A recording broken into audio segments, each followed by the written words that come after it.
Roll camera action.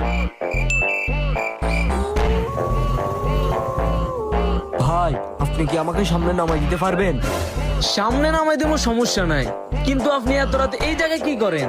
আমি এই জায়গায় একজনের জন্য অপেক্ষা করতেছিলাম। মানে এইগুলা বাদ দেন, এখন আপনি কি আমাকে সামনে এগিয়ে দিতে পারবেন? আচ্ছা ঠিক আছে, উঠেন। কিন্তু আপনি তো কইলেন না আপনি এত রাতে এই জায়গায় কি করতেছিলেন। অপেক্ষা করতেছিলাম। কার? আমার বউ। ও আচ্ছা, উনি কি মরে গেছে? আমার বউ তো মরে নাই, মরছি তো আমি। अच्छा আমার কি তুই পাগল পাইছস? তুই মরে গেছিস গা, তার মানে তুই ভূত। আমি ভূত। মিয়াও, তুই ভূত? আচ্ছা তাহলে গায়েব হয়ে দেখা। কে বলছো তোরে ভূত গায়েব হতে পারে?